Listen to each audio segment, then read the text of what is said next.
এ বন্ধু, দিল চারি নরম করি দিয়া কথাগুলি শোনো। আল্লাহর পয়গম্বর নবী রাহমাতুল্লিল আলামিন নবীজি আমার কোরআনের ৫টি আয়াত যখন বন্ধ আমার নবীর উপরে নাযিল হইল, আল্লাহর পয়গম্বর অন্য দিনের মতো আম্মা জান খাদিজা রাদিয়াল্লাহু তাআলা আনহার হুজরা মুবারকে গেলে আল্লাহর পয়গম্বর নবীজির এত জ্বর হইল, নবীজির এমন পরিমাণ জ্বর আর কোনদিন শরীরে ওঠে নাই।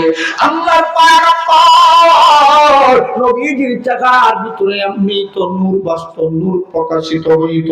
আম্মা জান হযরতে খাদিজা নবীজির দিকে তাকায় দেখে আজকে আমার নবীজিকে অন্যরকম দেখা যায়।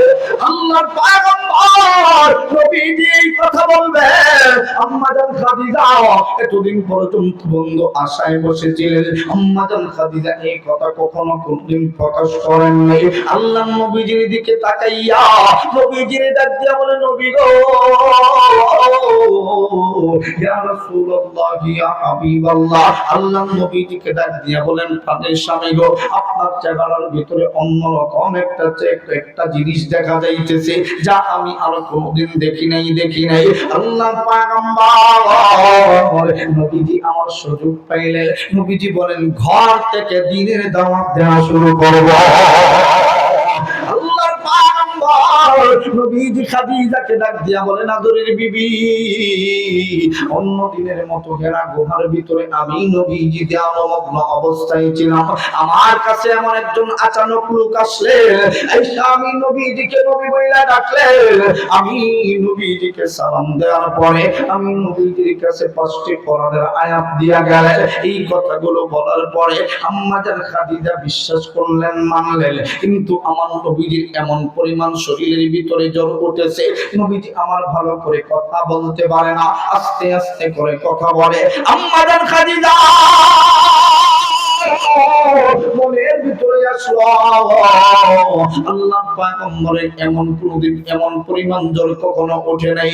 আম্মা জান খাদিজা ওনার চাচাতো ভাই ওয়ারাকা বিন নাওফালের কাছে নিয়ে গেলেন। ডাক দিয়া বললেন, চাচাতো ভাই ওয়ারাকা বিন নাওফাল।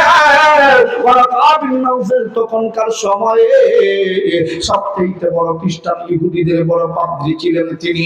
তিনার কাছে যখন সময় আল্লাহর পয়গম্বর নবীজিকে নিয়ে যাওয়া হলো, উনি ডাক দিয়া বলে, বাতিজা মুহাম্মদ সাল্লাল্লাহু আলাইহি ওয়াসাল্লাম, তোমার কথাগুলি যদি সত্য হয়, তোমার সাথে যদি এই ঘটনাগুলো ঘটে থাকে, তুমি হলা রাহমাতুল লিল আলামিন। তোমার কথাগুলো তাওরাতের ভিতরে আছে, জবুরের ভিতরে আছে, তোমার কথাগুলো ইনজিলের ভিতরে আছে, তোমার কথাগুলো আসমানি যত কিতাব আমার আল্লাহ নাযিল করেছেন প্রত্যেকটা কিতাবের ভিতরে তোমার কথাগুলো আছে। হেরা গুহার ভিতরে তোমার কাছে কোরআন নাযিল হবে। এ বাতিরা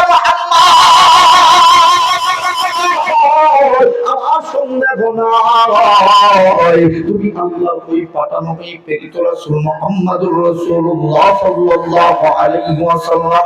১ নম্বরের সাক্ষী দিলেন হযরতে খাদিজা, ২ নম্বরের সাক্ষী দিলেন ওয়ারাকা বিন নাওফাল। আল্লাহর পয়গম্বর নবীজিকে ওয়ারাকা বিন নাওফাল ডাক দিয়া বলে, বাতিজা মুহাম্মদ, এমন একটা দিন আসবে ওই মক্কাবাসী গুলো আপনারে এই মক্কায় থাকতে দিবে না। কেন গো নবীজি আমারে মক্কায় থাকতে দিবে না? এ বাতিজা মুহাম্মদ, শুধু তোমার সাথে এমনটা করছে তা নয়, যত নবী রাসূলগণ দুনিয়ার জমিনে আগমন করেছে সমস্ত নবী রাসূলগণদের সাথে তেমনটা ঘটেছে। এ মুসলমান যুবক ভাই বন্ধু বাবাজিরা, হক